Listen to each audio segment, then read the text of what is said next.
এই হলো আমার বনসাই কালেকশন, যেটা আমি প্রথমে আপনাদের অনেক আগে একবার দেখিয়েছিলাম।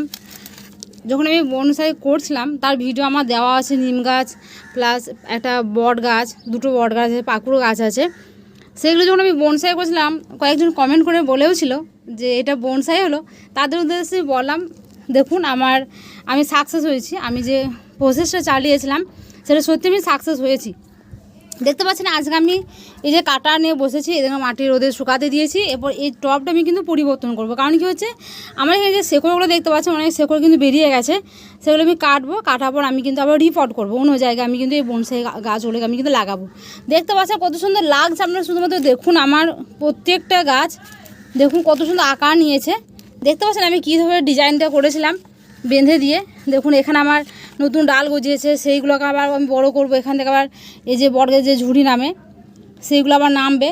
দেখুন এটা 1 নম্বর বটগাছ। এবং দেখুন আপনারা আমার এই জায়গাটা কত সুন্দর মোটা হয়ে, দেখুন এই জায়গা দেখতে পাচ্ছেন শেকড়টা কত সুন্দর হয়েছে। দেখুন দেখলে বুঝতে পারেন কত সুন্দর লাগছে। এটাও দেখুন, এটা গাছ দেখুন কত সুন্দর লাগছে। দেখুন কত শেকড়, এগুলো কিন্তু আবার মোটা মোটা হবে, দেখতে আরও সুন্দর লাগবে। এদিকেও আছে, এটা দেখুন এই শেকড়টা দেখুন কত মোটা হয়েছে। যে ঝুড়িটা নেমেছিল সেটা কত সুন্দর আকার নিয়েছিল, দেখতে পাচ্ছেন আপনারা। দেখেন কত সুন্দর হয়েছে।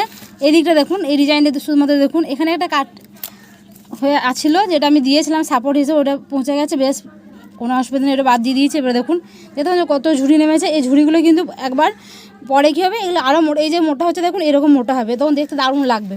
এটা 1 নম্বর গেল। এটা দেখুন এই গাছটা দেখুন এখান থেকে কত সুন্দর গজিয়েছে। এখানে দেখুন এটা ঘুরায় আমি দেখিয়ে দিচ্ছি। দেখুন এটা আমি কীভাবে আঁকা দিয়েছিলাম। দেখেন এই আমি এবার কাটবো, এগুলো ডগগুলো সব কেটে দেবো।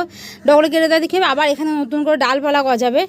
বনসাই করা মানে কি, গাছটা বাড়তে দেবো না এবং গাছের গুঁড়িটা মোটা হবে। এটা দেখুন নিম গাছটা দেখুন, নিম গাছটা দেখুন কত সুন্দর আমি করেছিলাম, যার ফলস্বরূপ আজকে তার আমি রেজাল্ট আজকে পেয়েছি। এখানে আমার খোল পচা খোল দেওয়া ছিল, এটা আমি আবার রিপোর্ট যেহেতু করবো তখন ওর সঙ্গে মিক্স হয়ে যাবে। দেখুন এটা নিম গাছটা, ডালটা অনেক বড়ো হয়ে গেছে, দেখতে পাচ্ছেন। এটা আমি আজকে কাটবো, এখান থেকে কেটে দেবো, তাহলে নতুন করে আবার ডাল গজাবে। আমার কয়েকটা বনসাই কালেকশন। আর দুটো কুল গাছ আছে, ওইগুলোকে রেডি করছি। কুল গাছটাও করছি, বনসাই করার চেষ্টা করছি। আলহামদুলিল্লাহ ওইটাও সাকসেস হবো। ওটা যখন সাকসেস হবো তখন আপনাদের দেখাবো। এইগুলো ছিল আমার বনসাই কালেকশন। কত সুন্দর লাগছে দেখুন, কত সুন্দর আকার দেবো। আবার অন্য একটা আকার আসবে যখন আমি এটাকে রিপোর্ট করবো, কারণ আমার এই পটগুলো অনেকগুলোই কি পেছন দিকে অনেক ফুটো আছে, যার কারণে কী হয়েছে সেগুলো সব বেরিয়ে যাচ্ছে, যার কারণে আমার গোটা দেওয়ালে ছড়িয়ে যাচ্ছিলো। এবার ওগুলো কাটিং করে আমি কিন্তু আবার ওটা রিপোর্ট করবো।